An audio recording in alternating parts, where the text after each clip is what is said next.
په خیر رالی زه یم کوتک مار. په دې ویډیو کې به زه تاسو ته د سوپر هټ فلم الزام کې غټې غلطیانې وړاندې کوم. دا ویډیو ما د نورو ویډیوګانو نه مختلف جوړه کړې ده. په دې کې ما تاسو ته د مسټیک هغه پارټ په اوریجنل انداز کې وړاندې کړی دی. دې دپاره چې تاسو ته پته ولګي چې تاسو زما د وینا نه پیله په ویډیو کې مسټیکس راویستی شئ او که نه. د ویډیو شروع کېدو نه پیله که تاسو زموږ چینل نوي سبسکرایب کړی نو هم اوس یې سبسکرایب کړئ او د غنټۍ نشان هم ووهئ، دې دپاره چې زموږ نوې ویډیو زر تر زره تاسو ته در ورسیږي. نو د بغیر وخت ضایع کېدو اوس راځو خپل ټاپک طرف ته.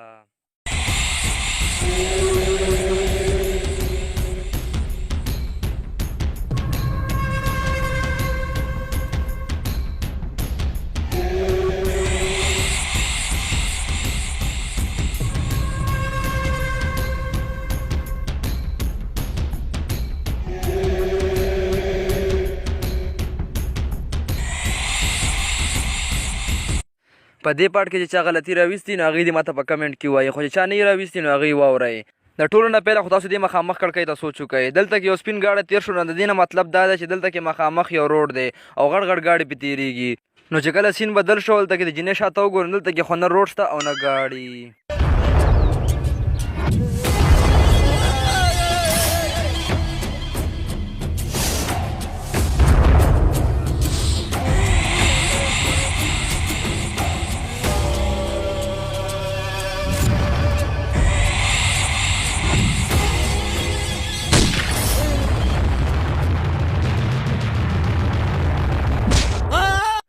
که په دې سین کې تاسو سوچ وکړئ نو د ملنګ جان تره د خپلې نشانې چک کولو دپاره په ماشین باندې ډز وکړي، خو چې کله مرمایه سیو ته ورسېږي نو مرمۍ خو مکمل غیب شي.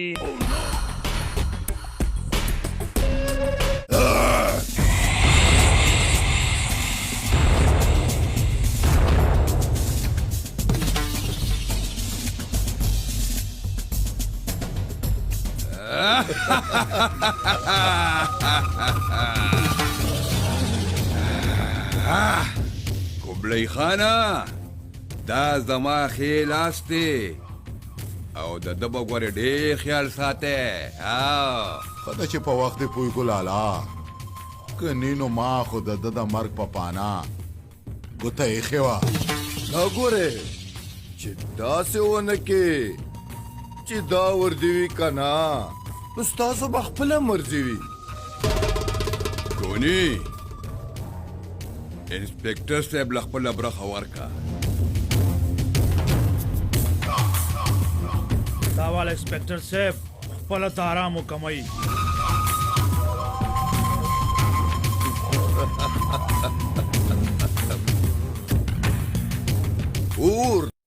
دلته کې انسپیکټر د جمال خان نه د خپلې برخې غوښتلو دپاره راغلی دی، خو قبلي خان ته او کوري ته دا پته نشته چې دا سړی د څه دپاره راغلی دی، د کم ځای دی او څوک دی. خو چې کله جمال خان کوري ته ووایي چې دله خپله برخه ورکه نو هغه ډایرکټ جب ته لاس کړي او پیسې راوباسي، حالانکې ده ته خو دا هم پته نشي چې دا څوک دی او د کم ځای نه راغلی دی. نو بیا ورته دا څنګه پته ولګېدله چې دا برخه د ده دومره ده او دومره ورته جب کې وساتمه. نو که د دې نه بعد په سین کې چا مسټیک پیدا کړو نو د هغه دپاره به وي یو سپیشل ریوارډ.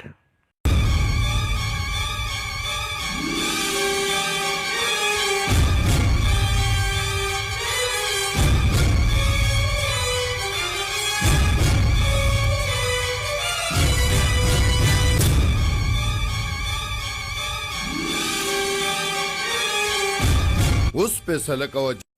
نو که په دې سین کې چا غلطي راویستي نو د هغې دپاره دی سیمسنګ ګلیکسي نوټ 10. که چاته پکار وي نو دې نه د سکرین شاټ وباسي، ځکه چې انعام وي، که هغه یو تصویر وي او که یو چاکلیټ. او که چا پکې نه وي راویستي نو هغې دې واوري، ځکه چې په دې کې یو غلطي نه بلکې درې غلطیانې دي. پیله غلطي که چا تاسو د لیپټاپ رنګ ته وګورئ دا تور دی، خو که چېرته سین بدل شي او بیا وګورئ بیا خو نیله دی. دویمه غلطي که چېرته تاسو دې ټایم ته وګورئ نو د ماښام ټایم دی، خو که تاسو د لیپټاپ سره د ګوتې ته وګورئ نو داسې ښکاري لکه چې ورځ وي.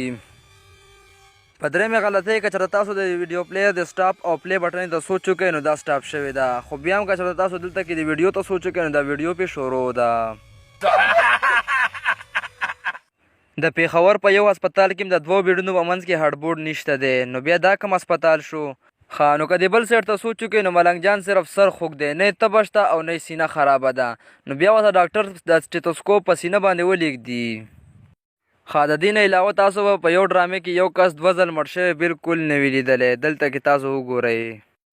ښه نو د نن دپاره به دا بس وي. که تاسو زموږ چینل نه وي سبسکرایب کړی نو اوس یې سبسکرایب کړئ او د غنټۍ نشان هم ووهئ چې زموږ نوي ویډیو زر تر زره تاسو ته در ورسیږي. د دې نه علاوه زه به تاسو نه اجازت غواړم. د لوی الله په امان.